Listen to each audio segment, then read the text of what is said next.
Sit back and enjoy the story about my 6 years in Czechoslovakia and then the Czech Republic. I was an independent marketing consultant, and I had more than 150 different clients, every size and industry and ownership type.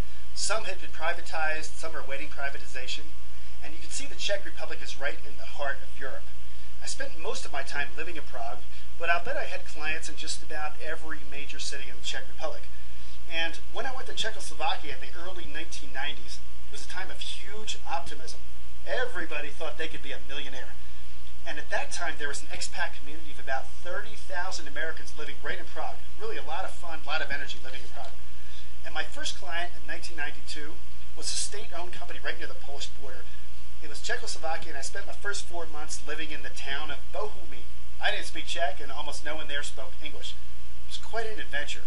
And the company was a smoky Czech industry that made railroad wheel sets. And they were just about to be privatized, and they were trying to enter the European markets. I worked with the director, helping him write sales proposals. It took a while to get him to think in terms of product benefits instead of just features, but he finally did get it. Marketing was real new at that time. I felt like the whole entire country needed to take Marketing 101. Things were changing very fast. Lots of opportunities for anybody that was smart and well connected there. My second long-term client was back in Prague. It was a large electronics research industry that had broken up into a number of small companies, and they were all struggling. I worked with each of the companies, helping them put together marketing departments, sales forces, marketing plans, sales proposals, everything I could think of. But my MBA in marketing did prepare me for many of the issues that I came across here. I can remember many times that the company directors came up to me and said, "Mark, we tried what you said, but it didn't work. What now?" Well, I actually think the help I gave them was very valuable at that time. Many of them are still around. And here's another interesting client. A client called Ropa. They make this snap-together furniture. You make all kinds of neat little things, exhibition stands with it. And when I first got there, they were selling their products through many different channels, but there were so many different marketing problems. It was kind of hard to figure out where to start. But I think by the time that I left, we did get a lot of things straightened out. But it was a real mess when I first got there, though. Now, one of my favorite clients built the very first mall in Prague. It was called the Pavilion, and they had just recently opened. They were very crowded. They didn't know anything about their customers, so I did a 3-week marketing research engagement with using about 40 of my students. And the Pavilion changed a lot of things as a result of the information that we gave them. Very, very satisfying engagement. Really enjoyed that. Now, the next client, this client coming up grew hugely after I worked with them. I don't think it was my fault, but I was training their sales staffs in their only 2 retail stores at the time. And now this company has grown to be the largest retailer of electronic consumer goods in the Czech Republic. Here's their website. I think that needs a little work. I wish that all my clients were that successful. A lot of clients that I had were in real bad shape and really desperate. Here's one a little ways outside of town in a town called Kolín. It was a dairy, big financial trouble. And the whole Czech dairy industry was under a lot of pressure to consolidate. Little guys were just going out of business. It was very difficult to work with clients that you knew were not going to survive. But the beautiful little town of Kolín was one of those Czech gems. Really beautiful. Now, some state-owned companies required a lot of creativity. Here's a company out near the German border in the town of Most. It was a mining company. Imagine explaining marketing to Czech miners, and I can tell you that coal mining equipment is some of the hugest machinery you can imagine. Very, very interesting company. And the company director did get the message. It was a lot of fun. Really enjoyed working with those guys all the way out there in the town of Most. And as a marketing consultant, I made a difference when the client and the employees were receptive to trying new things. It wasn't always the case, but sometimes it was. Here's one state-owned company that I know that I made a difference. Czech Telecom. I was working with their telemarketing sales force. They were selling ads for the Yellow Pages. They had never had training before I came along.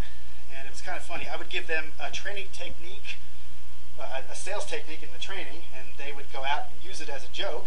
But then they would come back during the next training session and they would say, "Hey, I tried that. It actually worked." Very, very satisfying. I also had a lot of clients that were multinational companies, and that's a whole different world than the Czech state-owned companies.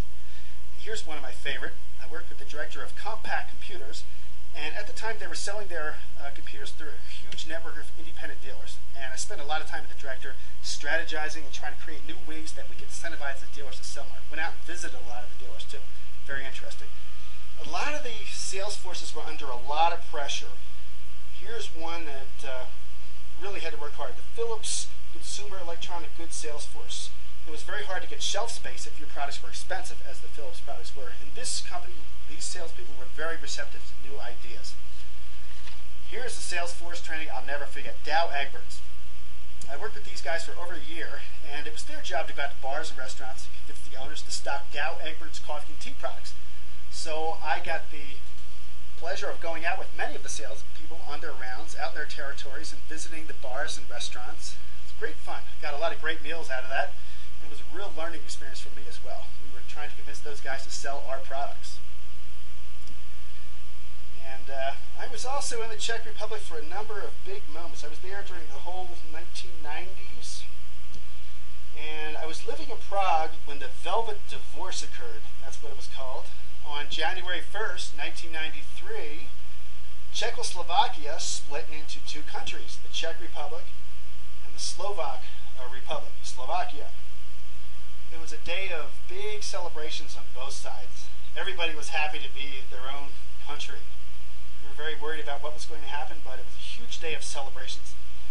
And there's the Czech President Václav Havel addressing the crowds at the bottom of Wenceslas Square. Big crowd. I was living in Prague, not too far away from that at that time. Now, every Czech would tell you the most important day in their history was when they won the gold medal in hockey at the Nagano Olympics. The Czech Republic is only 10 million people, but they put out the best hockey players in the world. And here they beat the hated Russians 1-0 in the finals. Biggest moment in their history. Every Czech boy, by the time they're 5 years old, is a great hockey player, and that's how they do it. And the celebrations were astonishing. 2 weeks after the game occurred, Czechs still look like that. I've never seen such a celebration in my whole life. Just a lot of fun.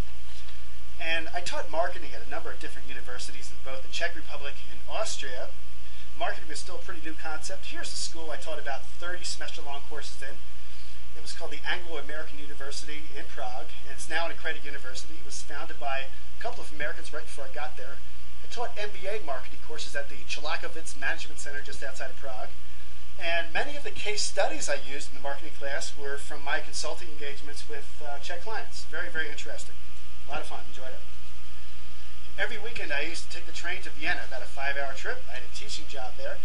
Vienna's one of those beautiful European cities with lots of culture. Nearly every major composer lived there, it seems like anyway. And I taught undergraduate and graduate courses at the school called the International University in Vienna.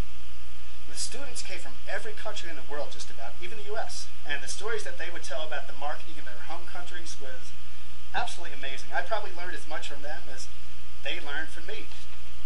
And I got to tell you, it was a fascinating 6 years.